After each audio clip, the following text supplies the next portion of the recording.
حضور نے ہمیں بتلایا کہ پچھلے لوگ اپنے رب کو کیسے مناتے تھے، وہ کس طرح اس کے حضور ناز عرض کرتے تھے۔ حضور نے ہمیں اللہ کو منانے کے طریقے بھی بتلائے، فرمایا جب ماں باپ دعا مانگیں گے اولاد کے حق میں تو وہ مان جائے گا۔ حضور علیہ السلام نے فرمایا جب مسافر دعا مانگے گا تو اللہ مان جائے گا۔ فرمایا میرے رسول کریم نے کہ جب بیمار دعا مانگے گا تو اللہ مان جائے گا۔ اور سید عالم علیہ السلام فرمانے لگے جب تمہارے ضعیف، کمزور، مجبور لوگ دعا مانگیں گے تو اللہ مان جائے گا۔ اور حضور نے فرمایا جب تم فرض ادا کر کے دعا مانگو گے تو اللہ مان جائے گا۔ اور میرے محبوب نے فرمایا جب پچھلی رات اٹھ کے تم اس کے حضور عرض کرو گے تو وہ تمہاری دعاؤں کو قبول کر لے گا، وہ تم مان جائے گا۔ اور حضور نے ہمیں دن بتائے، فرمایا جمعے والے دن مانگنا مان جائے گا، شب قدر کو مانگ لینا مان جائے گا، شب برات میں دعائیں کرنا وہ مان جائے گا، رمضان کی راتوں میں مانگنا مان جائے گا، قرآن پاک کے ختم کے موقع پر دعا کرنا مان جائے گا۔ طریقے بتلائے۔ اب یہ ہے کہ ہم نے تو مانگنا تھا نا اس کی بارگاہ میں، ہم نے تو حاضر ہونا تھا، ہم نے تو جانا تھا۔ اب ہم نے آگے بڑھنا ہے، اس کے حضور عرض کرنا ہے۔ حضور نے ہمیں بتلایا کہ مومن متقی ہوتا ہے نا، پرہیزگار ہوتا ہے، تو اس نے کچھ نیکیاں بھی کی ہوتی ہیں، جس طرح اسے اپنے گناہوں کا پتہ ہوتا ہے نا، جسے پتہ ہوتا ہے کہ نہیں یار فلاں کام میں نے فقط اللہ کی رضا کے لیے کیا ہوا ہے، وہ میرا اور میرے رب کا راز ہے۔ فرمایا جب تم بڑے الجھ جاؤ نا، جب تم بڑی آزمائش میں آ جاؤ اور جب تم سمجھ لو کہ اب میں بڑی تکلیف میں آ گیا ہوں، تو پھر ایک طریقہ حضور نے ہمیں اور بھی بتلایا مانگنے کا، ایک اور طریقہ بھی بتلایا، اور وہ روایت صحیح مسلم میں موجود ہے۔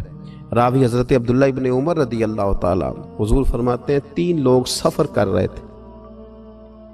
یہ آپ اندازہ فرمائیے صحیح مسلم کی حدیث ہے، اور ذرا حضور کے سمجھانے کا ایک یہ رنگ بھی ہے اللہ کو منانے کا، ایک یہ انداز بھی ہے اس کی بارگاہ میں گزارشات پیش کرنے کا، یہ بھی ایک طریقہ حضور نے ہمیں بتلایا۔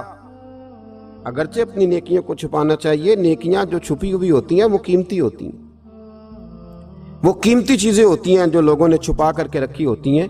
حضرت عبداللہ ابن عمر فرمانے لگے کہ نبی پاک صلی اللہ علیہ وسلم فرماتے ہیں 3 لوگ سفر کر رہے تھے، رستے میں طوفان آ گیا، تیز بارش شروع ہو گئی، تو حضور فرماتے ہیں وہ تینوں بارش سے بچنے کے لیے ایک غار میں چھپ گئے۔ ان کو پتہ ہے پرانے زمانے کے اندر غاریں ہوتی تھیں، اور لوگ جب سفر کرتے تھے لمبے تو پتھروں اور پہاڑوں کے بیچ میں سے سفر کرتے تھے۔ وہ غار کے اندر چلے گئے۔ اب چونکہ طوفان بہت زیادہ تھا، جب وہ غار کے اندر چلے گئے تو اللہ کے پیارے حبیب صلی اللہ علیہ وسلم فرماتے ہیں پتھر اوپر سے لڑکتا ہوا آیا اور غار کے منہ کے آگے آ کے اس نے غار کو بند کر دیا۔ اب اتنا تیز اور اس مضبوطی کے ساتھ وہ پتھر لگا اور اتنا صحیح فٹ ہوا کہ اندر روشنی آنی بھی ختم ہو گئی۔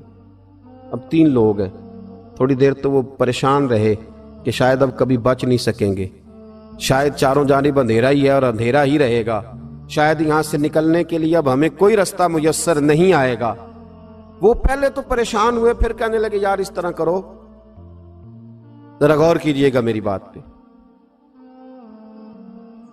فرمایا اس طرح کرو، اگر کوئی زندگی میں نیکی کی ہے نا تو ذرا اس نیکی کو یاد تو کرو، اور یاد کر کے اس مالک کے حضور عرض تو کرو، وہ کریم ہے، کوئی آنکھو شاید من جاوے تے گل کم تتڑی دا بن جاوے، عرض تو کرو ان میں سے۔ یہ آپ اندازہ فرمائیے، یہ بات بیان کون کر رہا ہے؟ یہ مدینے والے رسول بیان کر رہے ہیں، یہ نبی پاک علیہ السلام نے بیان فرمایا۔ یہ وہ کہانی ہے جو ہمیں ہمارے نبی پاک نے سنائی، رسول کریم علیہ السلام نے ہمیں بتلائی، یہ داستان محبت۔ حضور فرمانے لگے ایک نے ان میں سے ہاتھ اٹھائے اور اس نے انداز کیا چھیڑا، عرض کرنے لگا اللہ تو جانتا ہے نا میں نے بکریاں رکھی ہیں، میں غریب ہوں، مزدور ہوں، اور مالک تو یہ بھی جانتا ہے کہ میرے بچے بھی ہیں، بیوی بھی ہے، پر میں جب بھی گھر لوٹا ہوں تو دودھ میں نے بچوں اور بیوی کو پہلے نہیں دیا، بوڑھے ماں باپ کو پہلے دیا۔ اللہ میں نے ان کے ساتھ ہمیشہ کرم کے بازو کھول کر معاملہ کیا۔ وہ غار میں تنہا بیٹھے ہیں اور اپنے مالک کو منا رہے ہیں، عرض کرتے ہیں اللہ تجھے یاد ہے نا ایک رات جب میں بڑی دیر سے لوٹا تھا،